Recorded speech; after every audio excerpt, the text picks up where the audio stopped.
Hello all, welcome to Geometry 2015-2016. I'm Mr. Thompson and I will be your teacher this year. Hopefully we'll have a lot of fun. I like geometry better than my other math classes. The reason why I find it the most practical, a lot of hands-on stuff. Look at any house that's built out there and there's a ton of geometry that goes into that construction. Anyways, like I said, I'm Mr. Thompson. I graduated from Marquette a long time ago. I'm in my 16th year of teaching here and got a couple kids, and one going into, he'll be a third grader, he's a third grader now, and a little crazy almost 4-year-old girl at home, and we still live in the area, so love this area. Glad I got to come teach at the alma mater. So anyways, this video, and you'll see more of them this year, is really part of a flipped instruction movement. And what flipped instruction is teacher assigns a video, does a video on a specific lesson, students watch it, probably answer some questions, maybe take some notes on it, and then from there they come to class the next day. I have some results on the computer from how they did based on watching the video, and then can kind of separate you into, all right, here's the expert group that can get going, here's the medium group, I'll come around and just answer those few questions, and here's the people that really didn't understand it or watch the video, and those people will spend a little bit more time. So really what it is, it's giving you the lecture, the notes ahead of time, and giving you more time in class to work when I'm here, other teachers are available, other students are available to answer questions, or free up more time to do some more hands-on project-based stuff. So you'll see how this goes throughout the year, and I found the students that do this, they don't mind it. I can't say it's their favorite thing, but I think it's partly new to them. But as you get rolling, you'll see it frees up time, which in our classroom, which hopefully will free up time in your personal schedule outside of school. What I mean, less homework, ideally. Anyways, here's the first lesson. We're going to just review how to solve a linear equation. All right. How to solve a linear equation. There's many ways you can do it. Kind of 4 basic steps. And I should say a 5th one I'll add in a second. Number 1 is we want to, if there's any parentheses in the problem, you get rid of them. Go away. Usually by distributing. Then we want to combine like terms. We want to combine like terms on each side of the equation separately. Don't start moving stuff from one side of the equation to the other until your terms are smushed together as smushy as possible. Then we want to isolate our variable term, which means we want to move our variable terms to one side of the equal sign and move our constants or our numbers to the other side of the variable sign. And last but not least, it's now time to isolate the variable itself, which usually means multiplying or dividing to get just that x or n or whatever variable it is by itself. So the 5th step we will talk about in a little bit. So let's do an example. All right.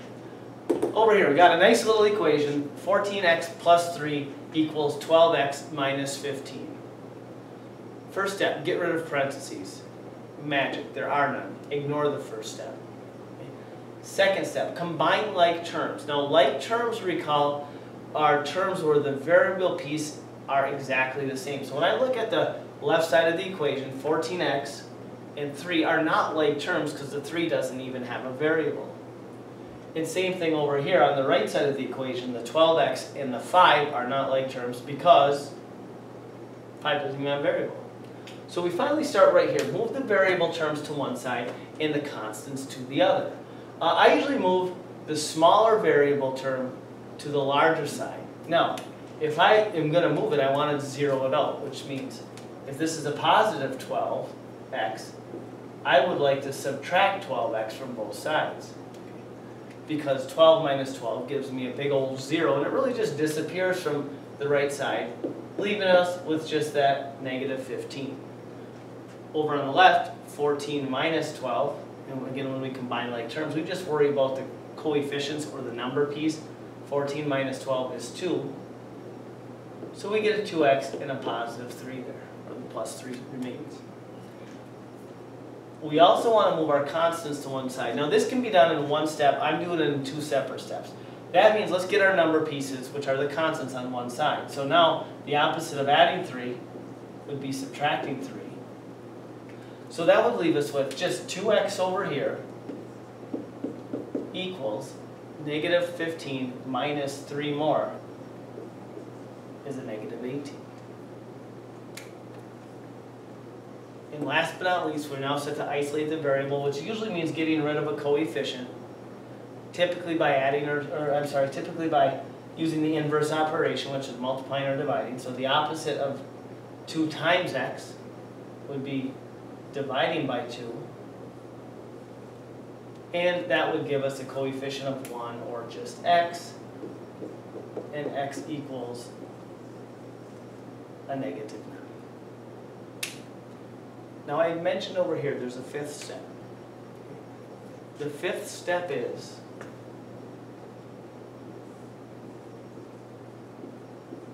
the all-important check your answer. How do we do that? We take our result and we go up to the original problem, and anywhere you saw an x, you would replace it with that result. In a true equation, the left and right side should balance. So if we go through our order of operations and multiply this all out, we will hopefully find out that the left side and the right side equal out. Now let's take a look at one more equation that's a little bit more in depth.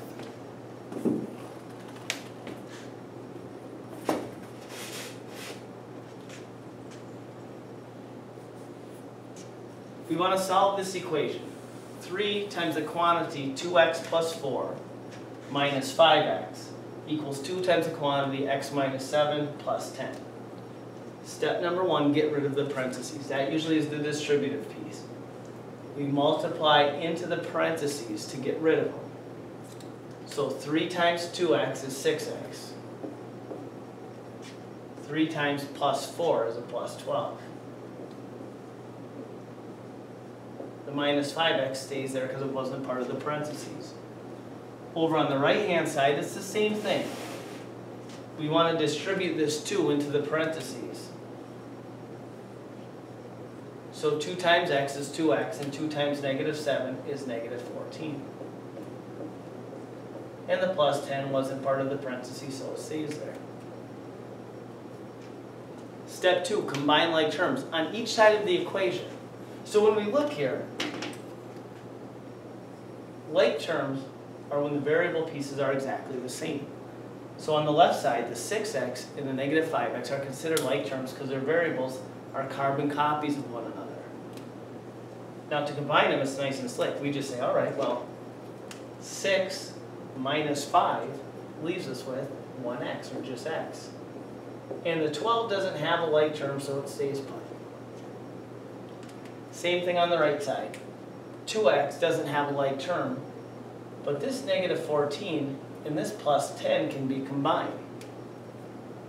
So the 2x would stay as 2x, and the negative 14 and the plus 10 would smush together and make a negative 4. And now we're at the stage where we had the same place we started with the previous problem. We're now set to get all our constants on one side, all our variable terms on one side. I mentioned before, what I like to do is get my x terms, move my smaller x to the bigger x's side. So that would leave us with a plus 12 here, and just an x minus 4 over here. Now some people may mathematically do this, what number minus 4, or mentally I should say, what number minus 4 equals 12, and they may say 16. But others, to get the numbers by themselves, or to move our constants to one side, may plug that in and conclude that 16 is our answer. Again, we could check it by taking that 16, inserting it in place of any x we see in the original problem, and making sure the left and right side end up giving you the same result. This has been your first flipped instruction lesson. We'll look for one tomorrow on the Pythagorean theorem. The one other thing I will note is underneath this video on the website, there will be a little Google form, I believe that's what they call it, little survey. I'm going to give you just a couple questions. about this video. Couple equations to solve, please solve them. Enter your results, and that gives me the results of how you did, and that'll tell me tomorrow, hey, are we good at this? Do we need to spend another day on it? What's going on? So thanks for being part of this first lesson. Again, answer the few questions right below this video on the Google form. Enjoy the rest of the first day.